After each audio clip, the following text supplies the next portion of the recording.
Yes, good morning and welcome to Citizen Extra, the Thursday edition. My name is Freddie Ndimuli. I'll be your host for the next 3 hours or so. Now, the ghosts of the NYS scandal in which more than 1.8 billion shillings was stolen are back, and they've returned to haunt a former devolution CS Anne Waiguru. Now, MPs yesterday debated a report which lays the blame squarely on the feet of the Jubilee Party nominee for the elected post of governor for Kirinyaga County. Part of the recommendations in that report by the Public Accounts Committee of Parliament is that Waiguru should be barred from holding public office. What does this mean for her political ambitions? Do you think there will be any serious follow-up on that report? Is it purely coincidental that this debate has been revived just as IEBC is vetting the eligibility of nominees as presented by political parties? Those are the questions that we'll be seeking to answer. Elsewhere, Mike Sonko continues on a path of reinventing himself to look more gubernatorial as he seeks the top job for Nairobi City County. Yesterday, he unveiled Polycarp Igathe, a young high-flying CEO, as his running mate.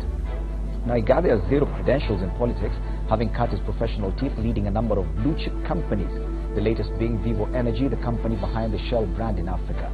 Was this the best choice of running mate for Sonko? What does Igathe's inclusion on the ticket mean for Sonko's candidature? Should Governor Evans Kidero be scared for that matter? And what could have convinced a high-flying CEO to opt for the hitherto role of deputy governor, which has been described as a flower girl's job? Away from the politics, the Unga debate continues the day after government subsidized supplies of maize meal started hitting supermarket shelves. We'll be talking to retailers to gauge their concerns over the plan, as well as an economist, as we examine the sustainability of the scheme beyond this electioneering period. We'll also be linking up with our reporters on the ground to see how consumers are getting this new product. These are the conversations that you do not want to miss. Good morning. In studio, we are privileged this morning to have MP for Kiharu, Bwana Irungu Kang'ata, who's now the Jubilee nominee for the post of Senator for Murang'a County. Karibu sana, Bwana Kang'ata. Also in studio, we do have analysts Rayo Cheng and Gabriel Muthuma. Good morning, gentlemen. Morning, morning, Fred. Let's start off, of course, with what happened in Parliament yesterday. And MPs were debating this report by the Public Accounts Committee on the NYS scandal. And part of the recommendations is that Anne Waiguru be barred from holding public office. Now, you just need to understand what exactly does this mean once a report of Parliament actually gives such a recommendation. Let's start with the Member of Parliament for Kiharu. What does this mean going forward that Parliament and MPs, a report from a Committee of Parliament has recommended this? Thank you. Once a report is tabled before the National Assembly, what is going to happen is that there will be discussions. Members of Parliament are going to debate it. Then after the conclusion of that debate, Members of Parliament will be called upon to vote. If the vote is successful, then that document will be adopted as a resolution of the National Assembly. Once that resolution is adopted, then the National Assembly as an institution is going to do some letters to the various institutions that are supposed to follow the recommendations of the National Assembly. For instance, the police, the Anti-Corruption Commission, and then there will be another committee that is called the Committee on Implementation that is going to ensure those recommendations are being followed. So essentially it means, for instance, the police will have to abide with that resolution, failure to which then the police may attract sanctions from the National Assembly. But listening to you, Bwana Irungu Kang'ata, it also could mean that this is simple hot air, that it's going nowhere. That now that you're going back to the police, to the EACC, to DCI to investigate that. But surely these are the same institutions that have failed to do the job up until Parliament started probing this scandal. Now Parliament comes up with a resolution, takes it back to the police and EACC and DCI and DPP, who might not do anything about it. Well, you can't say that. When you look at the history of the National Assembly, there are several scandals that the National Assembly, through its oversight means, has been able to follow through and ensure various culprits are brought to book. A good example is the Anglo leasing scandal. It was debated in the National Assembly. Once those adoptions were adopted, then the executive was forced or even compelled to ensure some suspects are taken to court. We also have the example of the so-called Goldenberg scandal, which was a multi-billion scandal in the 1990s. And that scandal was unearthed in the National Assembly. Then you all know that some suspects were taken to court and then the matter at least, and there was some seizure of some properties. So based on the history of the National Assembly in unnerving scandals, you'll see after the discussion and adoption of these reports, if at all is going to be adopted, you see some action on the part of the executive. Ideally, I agree with you that the executive is at liberty to do these things, notwithstanding or even irrespective of a discussion by the National Assembly. I don't see why they have to wait for the National Assembly to do this for them to act. But be that as it may, based on history, we have seen several instances where the executive only acts upon a resolution of the National Assembly. Okay. Now, Bwana Cheng, of course, when we had these hearings by the Public Accounts Committee sometime last year with regard to the NYS scandal, there were accusations within Parliament that even the committee had been compromised. Yeah. That probably the report was going nowhere, that probably the whole process was just window dressing, probably that it was just a cover-up, that it was the final process in covering up the whole scandal. Now that it has been revived at this time, do you see it going anywhere, really? Fred, thank you so much. I want to congratulate Mheshimiwa Kang'ata here and for the win, eventual win that is anticipating. But moving forward, Mheshimiwa they are part of the problem that we've been having as a nation, and I think now that he's here, he will address himself. But Fred, one, this issue is not going anywhere, and this is a gift to Anne Waiguru. And the person that I pity here is Martha Karua, because this is going to give Waiguru that impetus. You know, politics in this country, Fred, it needs a mobilization effect. So the fact that Anne Waiguru is going to come as a victim, and you see sometimes she's got 9 lives. You heard even the time that the DP was saying that he was catwalking after stealing public money. But you see, at the end of the day, she got the ticket, and I tell you, Fred, you can take it to the bank that this is a gift to Anne Waiguru. The problem that I've had with the institutions in this country, that's where I was roping in Mheshimiwa Kang'ata as part of the problem that we have in this nation, the legislators, is why now? And if we have institutions, Fred, that will only rise because now Anne, I know I've been on record here. There was a time I was lightly accused that I'm supporting Anne because she stole money. But what I said, Fred, is why now? Why do we want to use institutions now to settle scores? Because I believe even this committee of Gumbo lost elections. So I also think it was a way of he's trying to preserve himself. But I think this one is not going anywhere to lock Anne. And the institutions in this country must be proactive, Fred, so that things happen at the right time, so that we don't witch hunt and bring her. I'm not supporting that she stole, but at this point, I question our institutions, which we have always done. And we'll come back to that issue of timing, because yes, there could be some accusations that it is ill-timed, coming only about 80 days to the election date. But Bwana Mudhuma, do you agree with Reo Cheng that this is just hot air, it's going nowhere? Well, thank you, Fred. And number one, let me begin by saying I'm not holding a brief for Anne Waiguru, but the truth of the matter is, first of all, the timing is very suspect. Very suspect. And why I'm saying this is because I feel like as if we went through the very same thing some time back.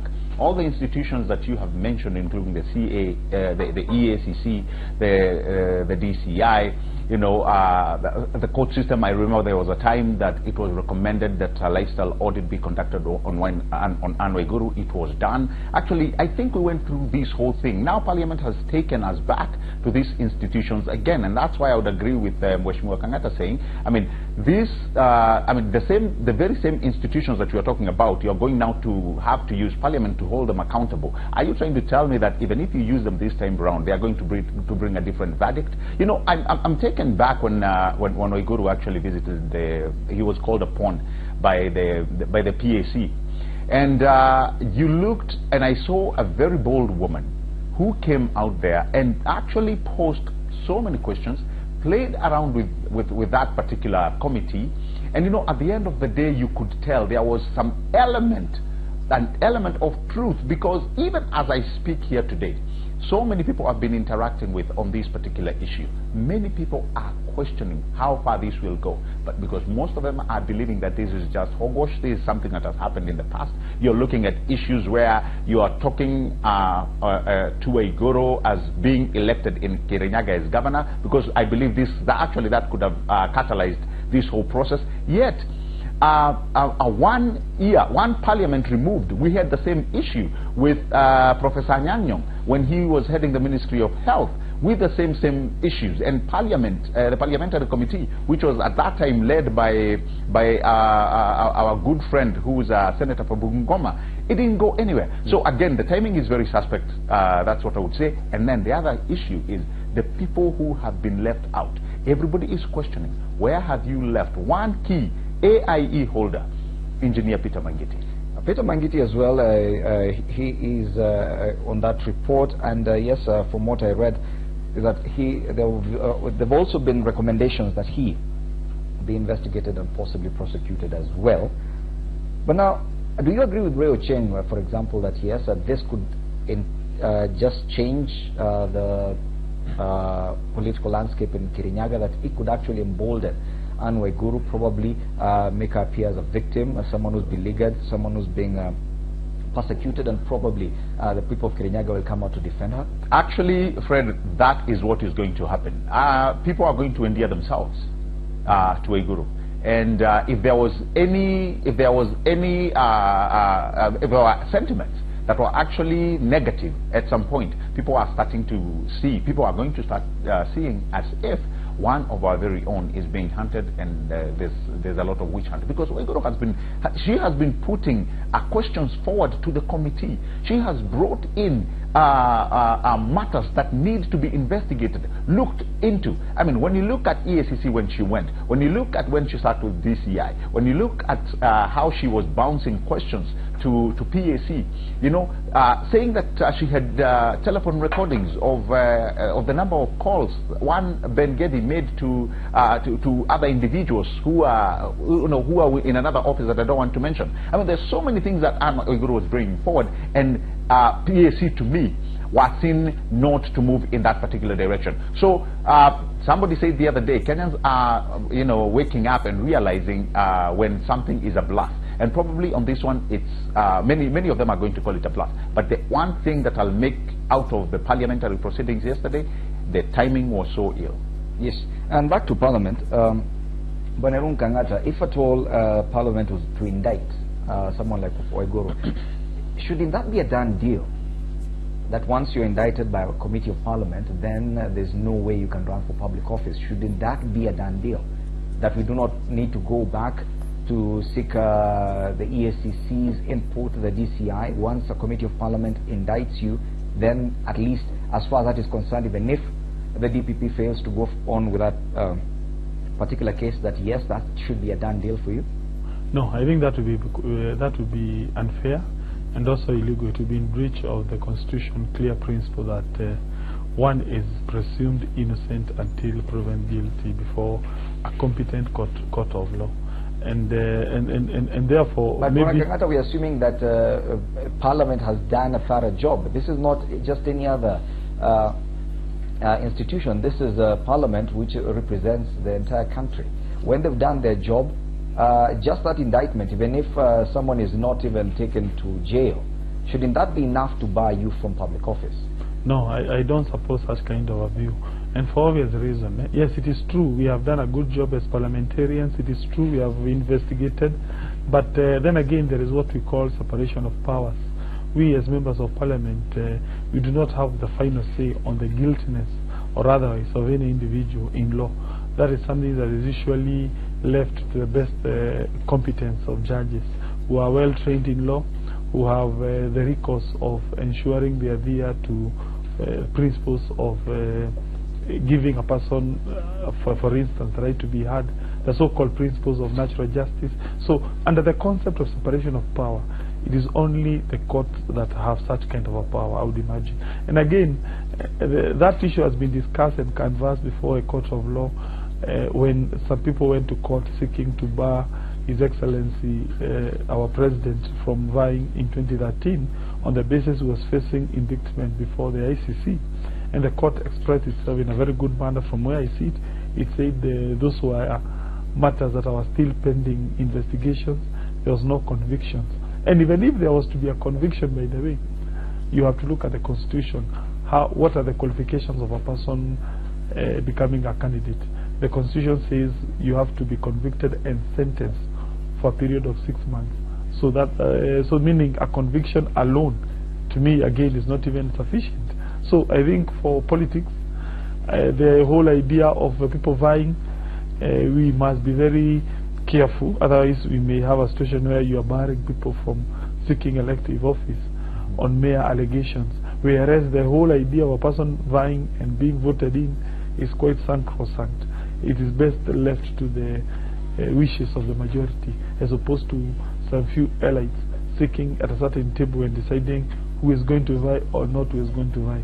Ray Ochen, do you think that probably the provisions of Chapter 6 are a bit weak or diluted when it comes to such things, that issues like integrity cannot just be left to the courts to decide? It doesn't have to be a conviction for 6 months for you to be, for questions to be asked on your conduct. And an institution like Parliament, once it raises questions with regard to someone's conduct, then that should be taken seriously, and probably that person should be barred from public office. Yes, Fred. We are in a crisis indeed. We have Chapter 6, which is on leadership and integrity, and the threshold in which we have lowered down the guard and the optics through which we should look at good governance and values through leaders. There is Article 256, Article 210, and these are very clear parameters through which we have the optics to verify, and lenses to look through which what are the values that we need in terms of leadership. And Fred, what we have risen, and that's why I'm still, Mheshimiwa is not responding, but we have a parliament that is only agreeing on Mutilating Political Parties Act and agreeing to increase their salaries, but disagreeing on everything and being on each other's necks. And that one, as that institution, Fred, you see it has been a letdown. Look at the oversight bodies. We have the EFCC, which has been toothless. Auditor General, the Auditor General's office, again, is another office that is having a lot of struggles. So in terms of the oversight that we need to have, the threshold that should be enhanced through these bodies, Fred, there is a problem, even in terms of the implementation. But in terms of good plans, the time that the MPs and Mheshimiwa Kang'ata's group ganged up and made sure that EFCC becomes toothless. And what we have seen is heads changing in EFCC, but in terms of, Fred, conviction. And you see, at this point, what I say, if Anne would have been guilty, and Mutahi Ngunyi and Mangiti, I believe at this point they should have been serving their sentences in prison. But the fact that the institution did not do to prove that, I'm not saying that they are guilty, but the institution should have done that earlier, so that we don't have this case whereby we have actually literally thugs rising into power into this country. But it also has been a failure of the elite, who have also been practically a letdown when they've been given these positions to serve this country. So, Fred, the threshold is lowered, and that's why we are having many people passing into this sieve, and we are having a problem when we move forward. Bwana Gabriel Muthuma, of course, my concern is Parliament spending time and taxpayers' money discussing or probing something that we know goes nowhere. A recommendation of Parliament, if at all it was any other jurisdiction, do you think Anne Waiguru will be treated the same way that, let's say, in the United States, that Senate in the US can actually recommend that someone be barred from political office, but then they still go ahead and vie because probably the prosecutors did not do their job? Fred, again, a very good question. But you see, at the end of the day, what Parliament can do is recommend. And I think even in the United States, if you're not interfering with the justice mechanism, I think the other thing they can do is to recommend. If you may go some time back, when Bill Clinton was being investigated by Ken Starr, you remember all that came out was a lot of recommendations. Now, the issue was not the very fact that Clinton had done what he had done. The issue was that the former President Bill Clinton had lied under oath. So, you see, those are some of the few things that I think also mirror where we are as a country. I think when Anne Waiguru came in front of PAC, the issue that should have been of concern is, was she lying? Now, I don't think, and I've not seen or heard anybody saying that money was not lost or misappropriated. Question is, where or who did that very vice? And this is where I think the institution, what Ray is talking about, this the institutions that are mandated by law, because Parliament, all they can do, and it's true what our good friend Honorable Kang'ata is saying, they can recommend and probably do some sort of systematic follow-up to ensure that the institution, what they say, actually stands. But they cannot go and twist EACC. They cannot go and arm twist the DCI. They cannot go and arm twist any independent institution to actually make a favorable verdict. My concern is when an institution like Parliament raises questions with regard to your integrity. But do you remember? Parliament is so political. And again, that is why I think the powers were taken and given to independent institutions. You see, like the game we saw yesterday, the game we've seen all along in Parliament, somebody will come and make jokes. As a matter of fact, I think the PAC made a lot of jokes out of that particular process, and this is an issue of great importance. But if you followed the PAC, how they were going back and forth, I mean, even somebody like Kafura was coming and, you know, she's answering things very crazily, and you look at members of Parliament, even the chairman himself, they are laughing. You cannot see as if they are holding a serious brief that actually money was lost and people need to be held accountable. To me, it was more of a joke, and them knowing that it's heading nowhere. I was just hoping that, you know, the taxpayer money that you know, we are spending a lot in an institution like Parliament should actually be taken serious. But from where I'm seated again, Fred, the question that you raised is quite valid. Do they need to spend a lot of this money in PAC, in these committees, when we know fully well that these cases may not go anywhere? Should they be spending that money, or should we direct these monies to ensure that we strengthen the institutions like EACC, to ensure that we strengthen institutions like DCI and our courts? I think the latter stands. Yes. Bwana Irungu Kangata, surely Parliament appears more of a toothless bulldog than probably even the EACC. You're spending a lot of money investigating, coming up with recommendations which are going nowhere. All the gentlemen here agree it won't go nowhere. Do you even have any history that you can say Parliament came up with a report, it was followed through and actually implemented? For example, what can Parliament do if at all EACC, the DCI, the DPP fail to follow up with these particular recommendations by the PAC? Well, before we start this final discussion, I gave you several examples of instances where the executive has acted at the behest of the National Assembly. I want to repeat the case of the Anglo leasing. Those suspects were taken to court after a discussion in the plenary of the National Assembly, the Golden Bag scandal, and several other scandals. Be that as it may, what can National Assembly do if at all those recommendations are not followed through by the executive? Several things. Number one, the people who sit in those commissions, almost all of them, the key people, they are usually appointed through a vetting process that involves the National Assembly. Meaning, if you get into the bad books of the National Assembly that you don't follow its recommendations, then you can as well know you can easily be kicked out by the National Assembly. A petition can be brought before the National Assembly, and that can form a ground for your removal. That's number one. Number two, National Assembly controls money. It's the one which budgets and votes for various money, that is, send these billions to this entity, send this other money. So meaning, there's always an interaction between, for instance, judiciary and the National Assembly regarding issues of the budget.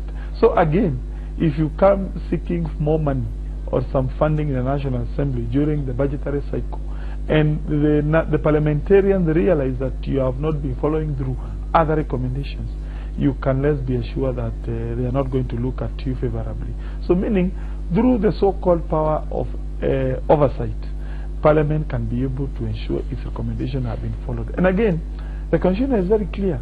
What we are doing as of now is oversight.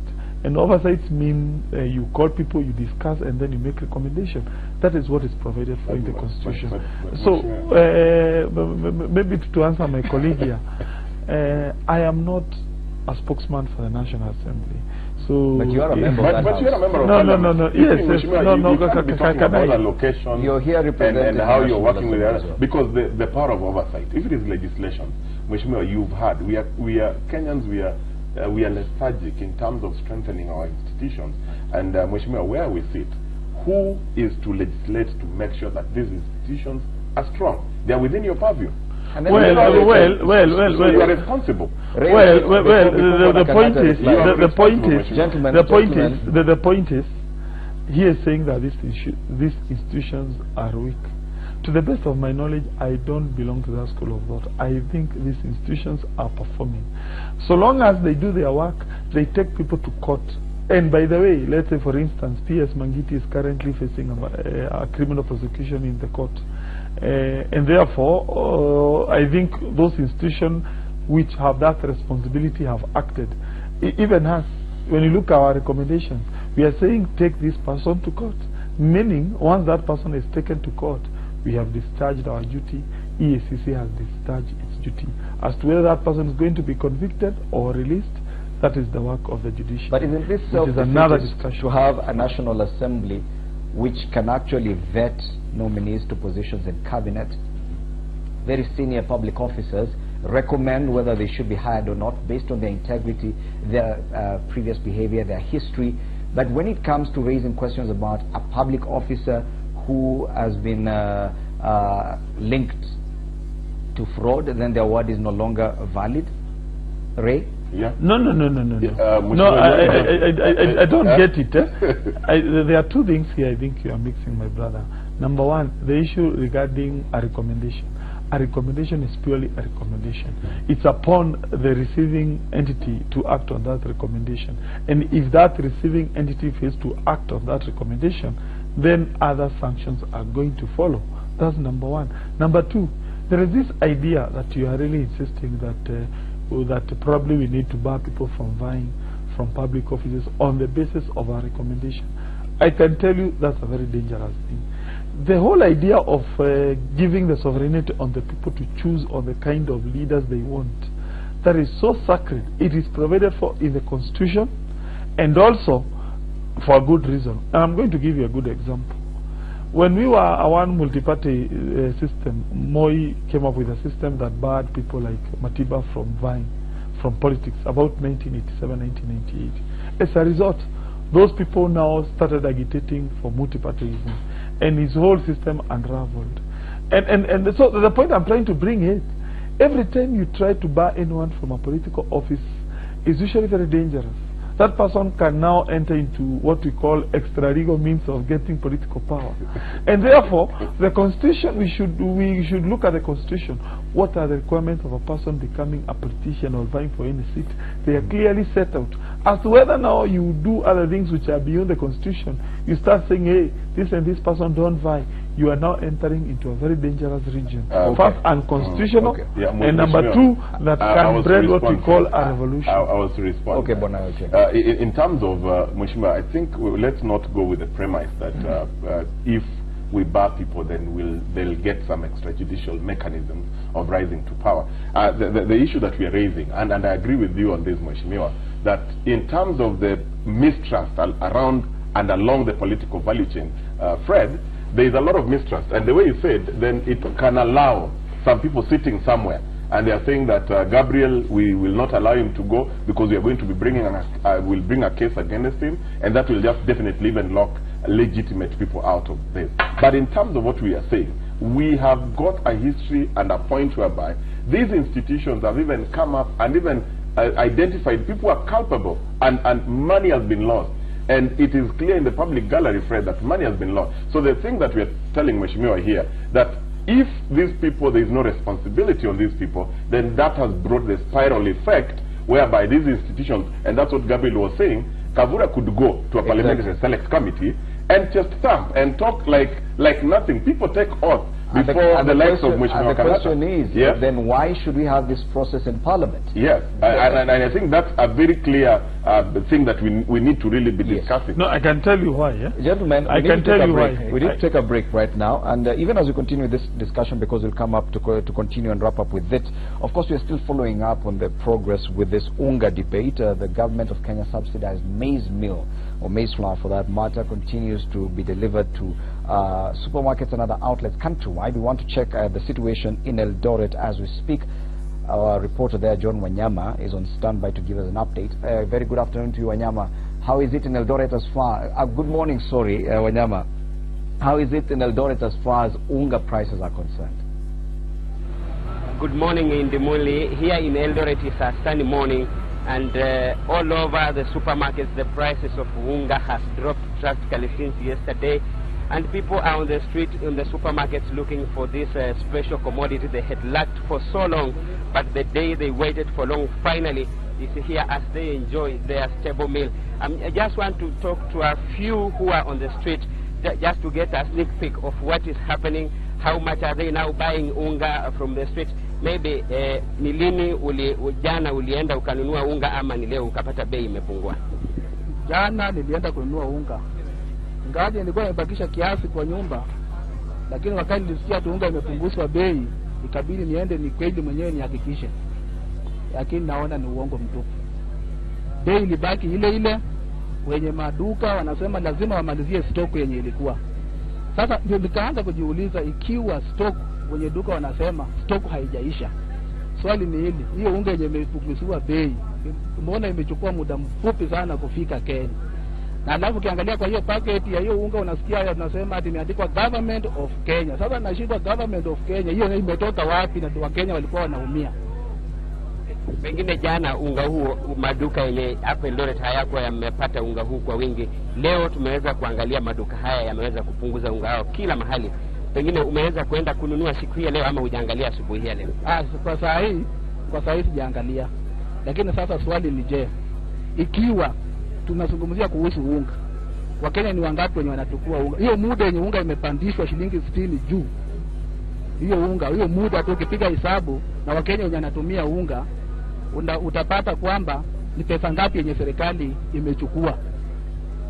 Ukipiga tu hesabu kwa hiyo muda wa miezi miwili, shilingi 60 kwa Wakenya kwa kila packet ya unga moja, ni pesa ngapi yenye imechukua?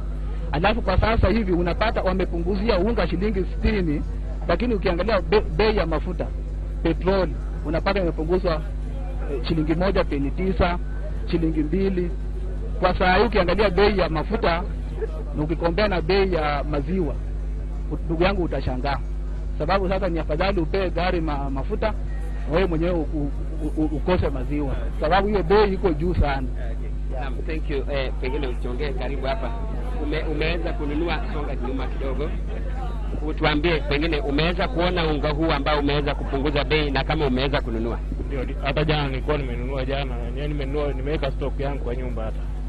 Yeah, naona serikali kiendelea hivyo tutaipigia kura na ipunguze sukari. Indimuli, let me talk to one more. Maybe you start answer kwa jina lako, utuambie umeweza kuona unga huu na kama umeweza kununua unga huu ukaweza kuula ugali. Kwa majina anaitwa Mike Chumba.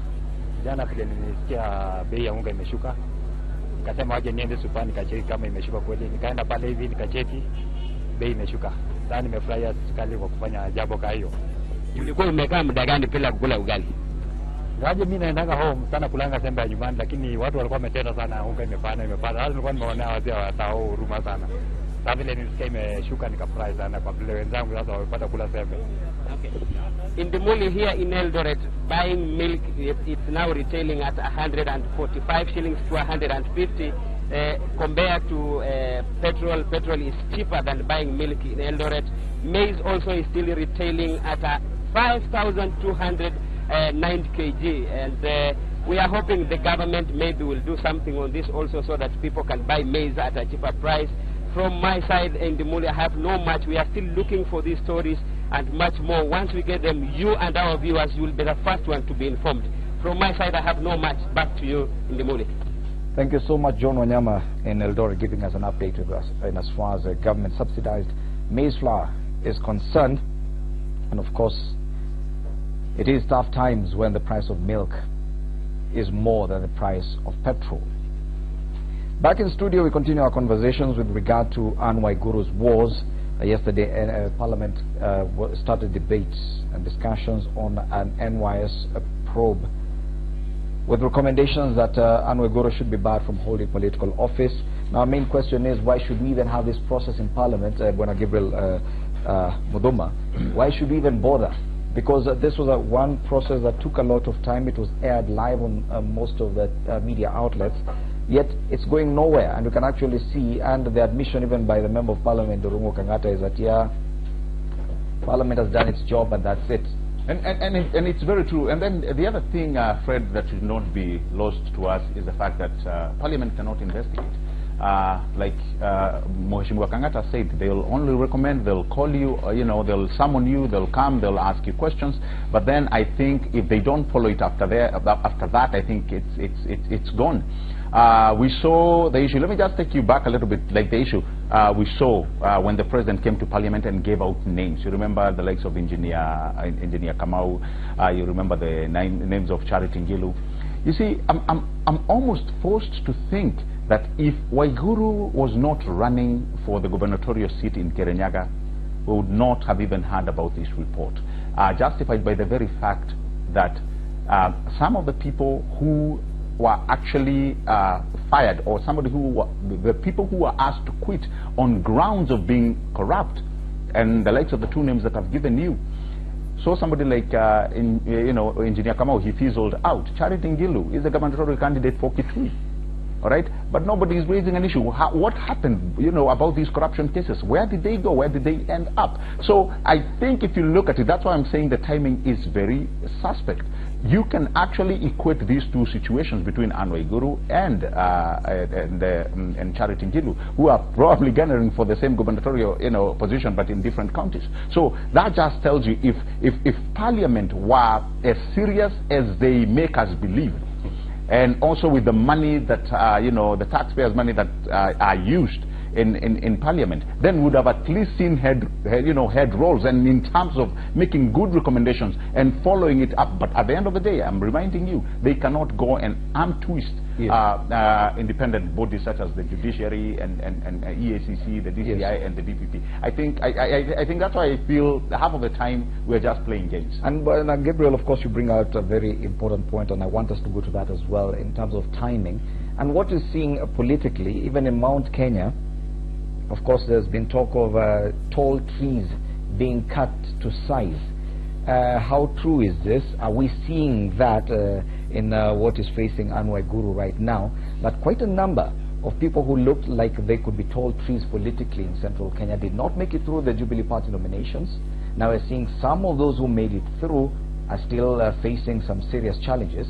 Bonerungu Kangata, you do come from that particular region. Do you subscribe to that theory that tall trees politically in central Kenya or Mount Kenya region are being cut down to size by any forces for that matter? No, you can't really say that. It's just a mere coincidence that in this election, the so-called tall trees were competing against other tall trees. A good example is like the Kiambu. Surely you cannot say Baba Yao is Aminu. You can't say that. He is also politically experienced. So by sheer coincidence, he wanted a seat that another experienced politician like Kafogo wanted. The same also happened in Nairobi. Here we have Peter Kenneth facing Sonko. Both of them are seasoned politicians. The same also is happening, let's say, in several other counties. But you're looking at tall trees in terms of the succession debate. That anyone who looked like they could challenge for a position, probably even as a running mate to Deputy President William Ruto, or present themselves for the presidency from that particular region, none of those people saw the light of day. Plus, there's also this notion that very strong allies of the president, those people who could be regarded as the president's foot soldiers, or rather very close soldiers, did not make it through. We are talking about people like Jamle Kamau, Maina Kamanda, in cases even Kembi Gitura, of course, who you defeated at the Jubilee Party primaries. Some of these people did not make it through. Kabando Wakabando, all these people who have been there, who've been politicians for quite a long time. Is it purely coincidental? Because now you're seeing Anne Waiguru, yes, her stars really shone brightly and she looked like she could be heading somewhere, but now she's facing this. No, you can't say that, because I think that argument is funny in the sense that we all know the so-called known allies of the DP who lost in the Rift Valley. If at all he had the so-called powers, would have helped Mr. Buzeki, if at all what people are saying is true. And that's the thing. Well, so the point is, if at all Mr. Buzeki, who is said to be a close ally of Ruto, lost, surely then it means those nominations were free and fair. Again, I can tell you there's this notion called all politics is local. If you go to a place like Murang'a, when people are voting for gubernatorial position, Nowhere did the issue of who is closer to the president or even who's I don't know, nominee came about. It was purely about what we call local issues. The same, I'm sure, applied in several other counties. Again, if at all your theory is correct, and we assume Waiguru is not very friendly to the system, how come she was able to defeat other aspirants in Jubilee? It could have been a sweeter or even simpler. Could that be the reason why? Yes. Could that be the reason why probably she made it through the party primaries despite the wishes of some forces within the party, and now they're still coming after her? Well, the point is, everyone knows that what is happening now cannot be used to bar her from vying as a governor in Kirinyaga. And any good politicians know, in fact, the so-called NYS scandal may be building, as my colleague here is saying, her career. So if at all you wanted to ensure Waiguru doesn't go anywhere, this ought not to be the time to bring out these issues at all. So I'm telling you, I don't see that theory making sense. If you wanted to rig out Waiguru, for the very first time, should rig out during nomination. For the very first time, we have this Chapter 6 working group, which brings together all the institutions that are supposed to vet people for leadership at public office, and that brings together the ESCC, DCI, DPP, and all these other institutions. And so this is the very first time we're having this kind of a working group to actually vet nominees. Ray Ocheng, do you think such a group will take lightly or will treat lightly such a recommendation that Anne Waiguru should not vie for public office? Yeah, to just reiterate, Fred, one, this is a gift to Anne Waiguru in terms of the timing. Anne Waiguru, in my crystal ball, and I'm very sure is going to be the next governor of the county. And I think Karua may really be rolling where she is, with a lot of disappointment that this thing needs to be turned the other side. I don't know what my colleague Gabriel and Mheshimiwa Kang'ata would say but on this, but my thinking, Fred, is that this vetting cohort should have come much earlier than coming after we've done primaries and already we've got winners. Because the fact is, Fred, we have cases in places whereby kind of people are going unopposed. Or maybe like we had hot contested elections at the primaries, primary elections, then we got a winner in the name of Mheshimiwa Kang'ata. Then at this point, you tell Mheshimiwa Kang'ata that according to all the multifaceted government agencies, we don't find you that you pass the threshold of leadership. Then what are we trying to do? We are again going back, Fred, to the crisis, because then it means in some cases we are saying then we need to again do new elections. But well, you know, that's a fact. We are actually going through IEBC. Is actually vetting those candidates now. Some of them may not go through. Not go through. Then number two, Fred, then it also means, look at the cost implication. We know the cost implication of running primaries. So if we have that, it is going to be a problem. Second, the allegations. The moment I win, and you use a card on maybe in terms of my index number was not right, and it is questioned whether I went to either the University of Nairobi or Kenyatta University, then quickly I'm also going, actually it is even what may bring what Mheshimiwa Kang'ata was saying before, then we may have people using extrajudicial mechanisms of going back to leadership. Because, Fred, some of them have whipped emotion. They've whipped people, they've whipped supporters in the hundreds of thousands. So if you want to tell that person that they don't meet the threshold at this particular point, whereby they have spent the millions, they have spent their time. I don't know what my colleagues are saying. I feel that in terms of learning lessons, this should have come much earlier so that we don't waste resources, we don't get people polarized, people mobilized, then we tell. Then it would also look at political witch hunt. Whether the committee will be saying the truth, politicians will be saying, we are being confronted and I'm going to go regardless of what they are going to say. Bwana Mudhuma, do you agree that the Chapter 6 working group should not even consider this report by Parliament? But there, to an extent, let me begin by saying I agree to a very high extent with what Troy is saying. Again, this is a topsy kind of thinking. Every person who went through the primaries, didn't they pass through all these institutions? All right? They went through all these institutions. Then you're saying after you pass the primaries, now you're going to have another new round of vetting. To me, Fred, it does not make sense. And that's why I'm saying we need to be serious about these issues. But let me touch a little bit. Are you saying just because of time we shouldn't try and look at the integrity issues of the people Fred, we are trying to elect into office just because we've run out of time? Fred, let's face it. Give a good example with Mheshimiwa Kang'ata right now. Assume he goes and he's told, you know what, you cannot progress after this because there are credibility issues. He goes to court. You know very well that it will take a very good 1 or 2 years before any deliberation is brought forward, before any verdict probably is arrived at.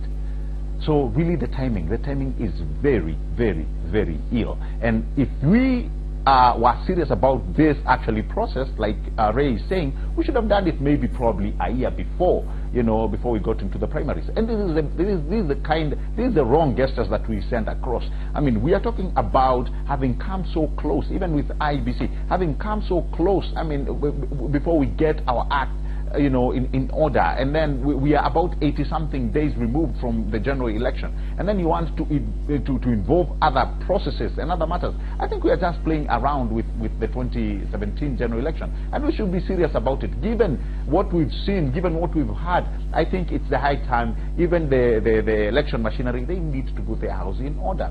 So really, I think I agree with the question that you are asking, Fred. I think it's time bad, and even this we should not be discussing, because all these people have gone through that process. Coming to the issue that you're talking about, the big twist, I think that narrative, I've had it, but I don't think it holds any water, because really, like Mheshimiwa Kang'ata has said, when I look at the Rift Valley, some of the people who are firebrands against BP, or are perceived to be firebrands against BP, you're looking at somebody like Sudi, you're looking at somebody like Alfred Keter, and the likes of Mandagor. I mean, they came. But probably the remedy for the Rift Valley is different, and not really. It's not bad. What probably, Fred, I would say is that, yeah, Wanjiku she is becoming of age. She may not be doing the right thing per se, because I was, you know, it's the same argument we had the other day. Is Wanjiku doing the right thing in selecting the best leaders instead of a change of guard?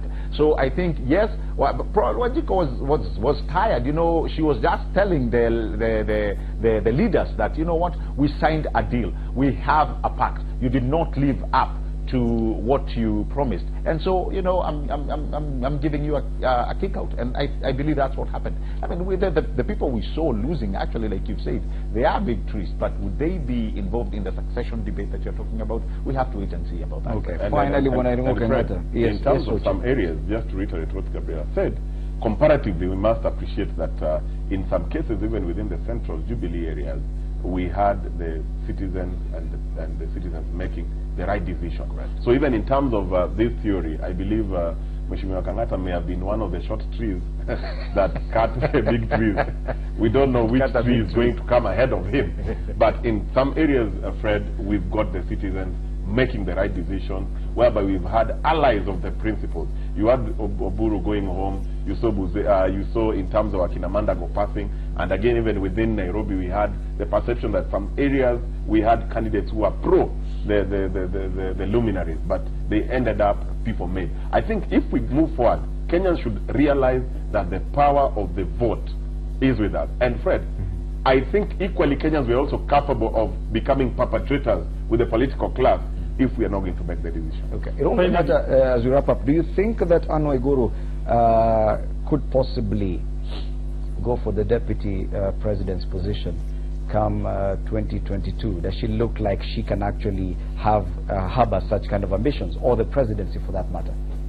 Well, I don't know. I don't know because she has never discussed that subject in public. But I can tell you, for one to reach such kind of a stage, there are several things that you're supposed to get and climb. For instance, number one, more often than not, those people who reach those pedestals, they are usually experienced politicians. For her, she is only becoming a governor if at all she's going to win for the first time. That will be her first elective position. You'll see people like Musalia Mudavadi, Kalonzo Musyoka, people like Raila, people like Uhuru, Ruto, those people playing that league. There are people who have been in politics for about 15, 20 or 25 years. So, well, she can become a president or even a deputy, but that would be an exception when you look at the caliber of politicians playing that league. Number two, you also tend to see such politicians enjoying what we call collegiate support from their colleagues. You see, for Ruto to ascend as a kingpin of the Kalenjin, he started by having several members of parliament coalescing around him. Again, the same applied to Raila Odinga or even Kijana Wamalwa. For them to reach that pedestal, you would see members of parliament coalescing around them. So for her to reach that pedestal, I would advise her she ensures there is a battalion of members of parliament or other leaders who are somehow endorsing her. So for now, I'm yet to see her having reached that pedestal.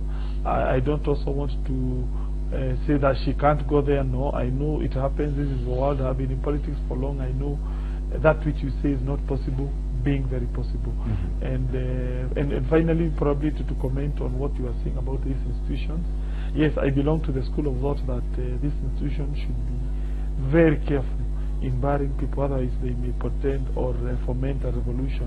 However, in some clear cases where there are serious allegations of fraud, that is, for instance, making up documents, that is, you are a degree holder and you are not, then in such cases I would tell those agencies to act in speed. For instance, I belong to the school of thought, if at all the allegations against Joho are proven to be true, he ought not to become a candidate for the ODM in Mombasa.